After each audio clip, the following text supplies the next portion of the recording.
बेटी का घूंघट। सर पर पल्लू टिकाए बहू रीना पूरे घर में पोछा लगा रही होती है। तभी ननद मिली गीले फर्श पर चप्पल लेकर वहां से यहाँ टहल टहल कर मोबाइल पर बातें करने लगती है। मिली, तुम्हें दिख रहा है ना, मैंने अभी अभी पोछा लगाया है, फिर इसे चप्पल पहनकर यहाँ से वहां क्यों घूम रही हो?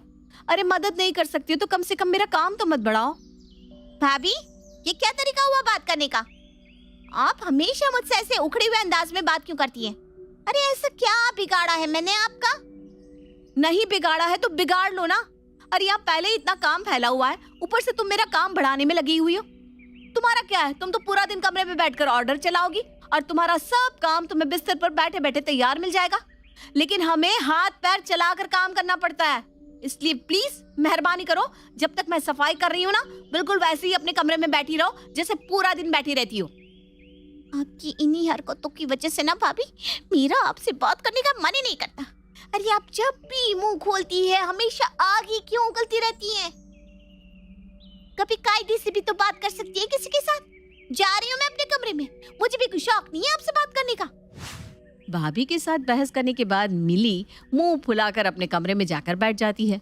ये लड़ाई और बहस कोई आज पहली बार नहीं हुई थी, ये तो इन ननद भाभी का लगभग रोज का ही सिलसिला था।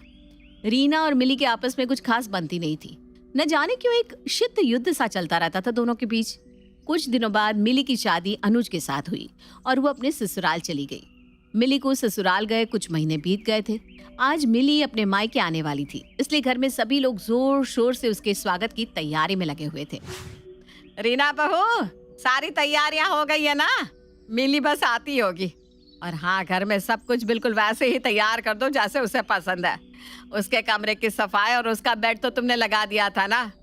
देखो, मेरी बेटी को शिकायत का कोई मौका नहीं मिलना चाहिए। हाँ मम्मी जी, मिली का कमरा मैंने ठीक कर दिया है, उसकी पसंद का सब सामान उसके कमरे में लगा दिया है, आप चिंता मत करिए। मिली आएगी तो उसे उसकी पसंद की मसाला चाय ही बनाकर पिलानी है। इलायची और लौंग मंगवा ली थी ना तूने? तुझे तो पता है ना, मसाला चाय मेरी बिटिया की कमजोरी है। और खाने के बाद मीठे के लिए रसगुल्ले भी आ गए कि नहीं? उफ़ो, बस भी कीजिए मम्मी जी, मुझे इस घर में आए बरसों हो गए और अब मुझे सबकी पसंद नापसंद बहुत अच्छे से पता है। आप निश्चिंत रहिए, मैं मिली की खातिरदारी में कोई कमी नहीं छोड़ूंगी। कुछ देर बाद मंजू देवी की इकलौती बेटी मिली अपने मायके पहुंच जाती है। मिली बेटा, ये कैसा हुलिया बना रखा है तूने? मायके में इतना लंबा घूंघट निकाल कर कौन आता है बेटा? मम्मी अब क्या बताऊं, इस घूंघट की ना मुझे आदत सी हो गई है।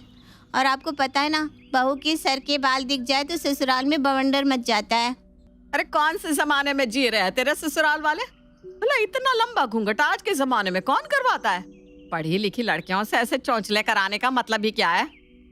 मम्मी, अब मेरे ससुराल में जैसी परंपरा है वो तो मुझे निभानी ही पड़ेगी ना। ससुराल वाले तो दिन को अगर रात कहे तो मुझे भी रात कहना पड़ेगा। अरे छोड़ बेटा, अभी ये बात करने से कोई फायदा नहीं। तू बैठ, मैं चाय नाश्ता लगवाती हूँ। रीना बेटा, देखो मिली आ गई, चाय नाश्ता लगाओ। नहीं नहीं मम्मी, चाय नाश्ता क्या लगाना है, मैं खुद रसोई में जाकर चाय बनाती हूँ ना। सोफे पर बैठने के बजाय मिली अपना पल्लू संभालती हुए रसोई में पहुंच जाती है और वहां जाकर चाय बनाने लगती है। अरे मिली, तुम क्यों चाय बना रही हो? तुम बैठो ना, मैं चाय बनाकर ला तो रही हूँ। नहीं भाभी, अब मेरी भी तो शादी हो गई है और शादीशुदा औरतों को तो काम करने की आदत सी हो जाती है, या यूं कह लो वो तो काम करने की मशीन ही होती है। अरे क्या बोले चली जा रही है, तो कोई काम करने की मशीन है क्या? भाभी, अब जितने दिन तक मैं यहाँ हूँ घर की सारी जिम्मेदारियाँ मैं ही संभालूंगी। आप समझ लो आपकी छुट्टी चल रही है। अरे ये क्या बोल रही हो तुम? ऐसा भी भला कहीं होता है क्या? तुम 4-5 दिन के लिए आई हो, आराम करो। अरे लाइए, आप इधर दीजिए, चाय मैं लेकर जाऊंगी और जैसा मैं कहती हूँ आप बिल्कुल वैसा ही करो। अपना घूंघट संभालते हुए मिली ट्रे में चाय लेकर ड्राइंग रूम में आती है। अरे बेटा संभाल के, इतना लंबा घूंघट करके कहीं तू गिर मत जाना बेटा। मुझे ना तेरी बहुत चिंता हो रही है। पता नहीं मेरी बच्ची कैसे इस घूंघट में दिन भर घर के काम करती होगी।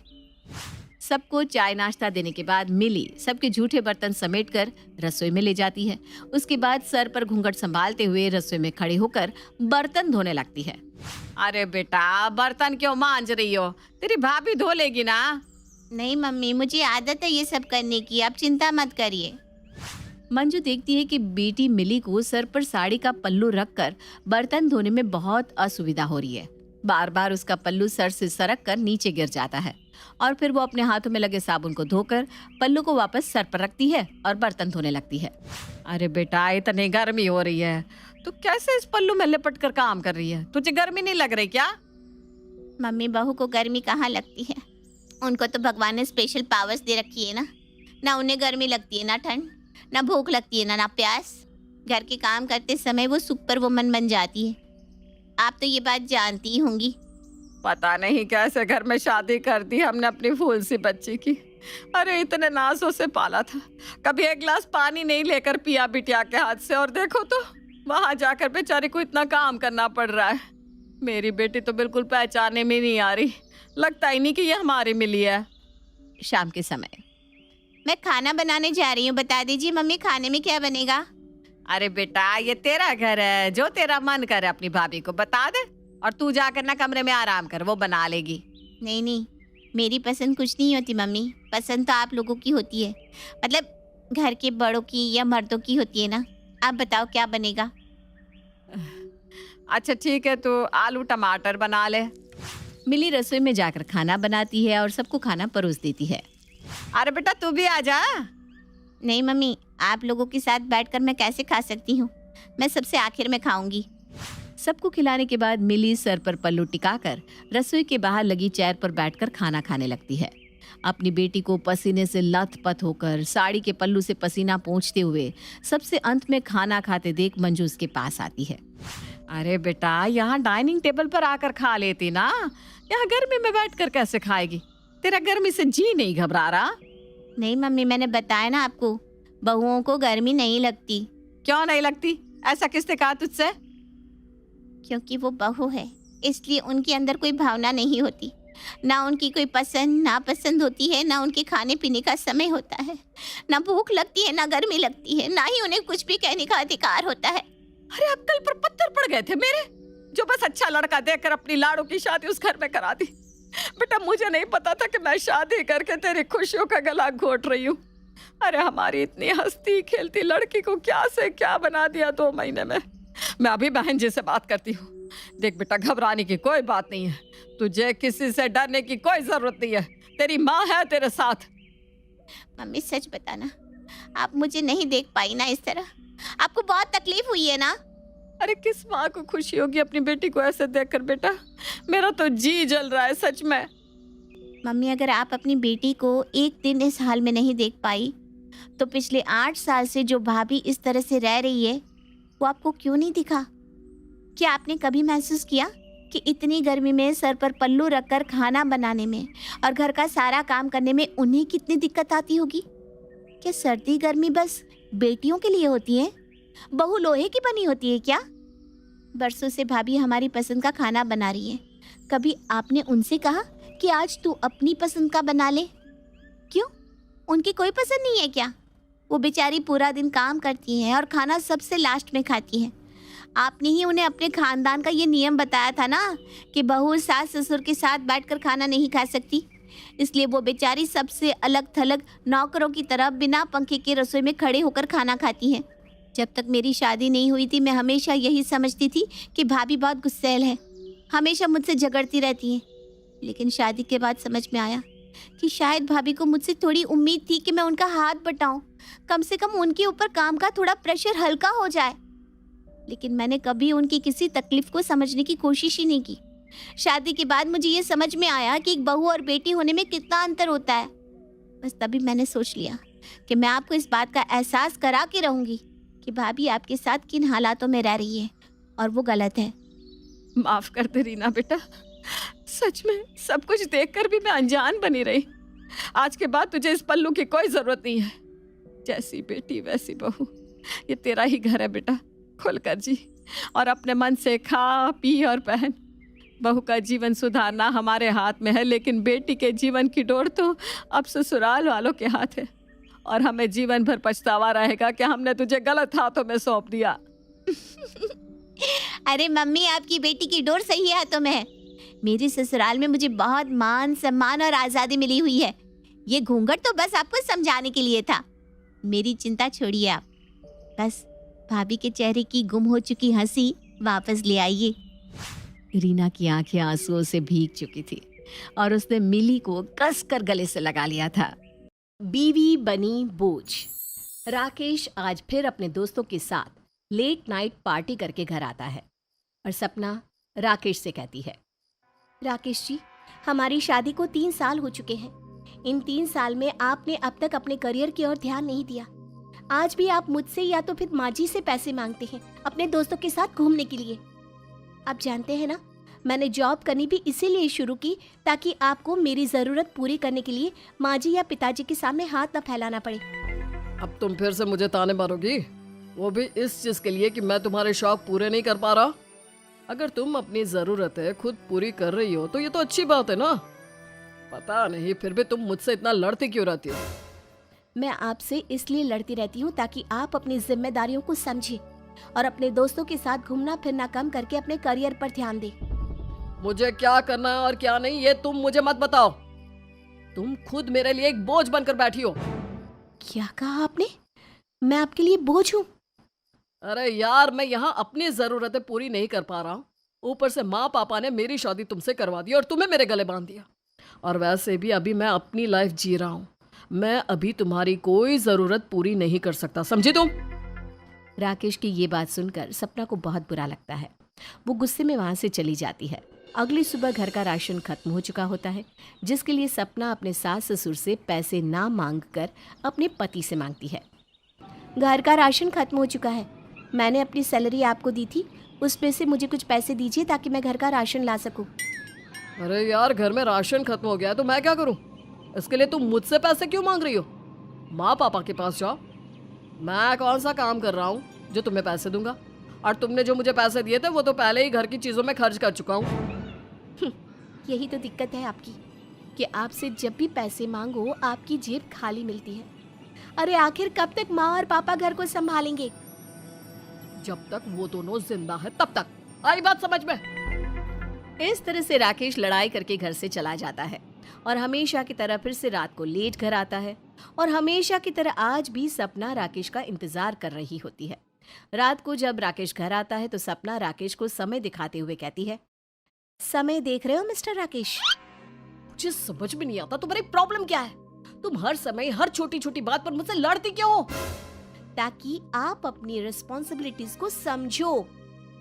मैं अपनी रिस्पॉन्सिबिलिटीज को अच्छे से जानता हूँ। पता नहीं मुझे तुमसे छुटकारा कब मिलेगा। बोझ बन गई हो तुम मेरी जिंदगी में, चली क्यों नहीं जाती मेरी जिंदगी से? इस तरह राकेश गुस्से में सपना को फिर से भला बुरा सुनाता है और खुद हॉल में जाकर सो जाता है। अगली सुबह राकेश फिर अपने दोस्तों के साथ घूमने के लिए निकल जाता है, परंतु इस बार सपना भी ठान लेती है कि वो भी अब राकेश के साथ नहीं रहेगी। वो अपना सामान पैक करके चली जाती है। रात को जब राकेश घर आता है तो वो खाने के लिए सपना को आवाज देता है, लेकिन उसे सपना कहीं नजर नहीं आती। जब राकेश अपने बेडरूम में जाता है तो उसे सपना की चिट्ठी मिलती है जिसमें लिखा होता है, राकेश, अब तुम्हें मुझे और झेलने की जरूरत नहीं है। तुम्हारी जिंदगी से तुम्हारा बोझ जा रहा है। अब तुम्हें अपनी लाइफ जैसे जीनी है वैसे जी सकते हो। अच्छा हुआ जो चले गए, वैसे भी रोज रोज की लड़ाई से परेशान हो चुका था मैं। इस तरह से राकेश भी गुस्से में सो जाता है। अगली सुबह जब उठता है तो वो सपना से कपड़े मांगता है, पर सपना तो घर छोड़कर जा चुकी थी। आखिर अब उसकी ज़रूरतें पूरी करने वाला कोई नहीं था। ऐसे ही समय बीतता है और समय के साथ राकेश को अपनी गलती का एहसास होता है जब वो अपने सारे काम खुद करता है। कुछ दिन यूं ही बीत जाते हैं और अब उसके दोस्त जो हर समय उसके साथ घुमा फिरा करते थे वो भी अपने काम में व्यस्त हो जाते हैं। राकेश को सपना की कमी खलने लगती है और एक दिन जब राकेश घर जा रहा होता है तो रास्ते में उसे अपना बचपन का दोस्त नितिन मिलता है।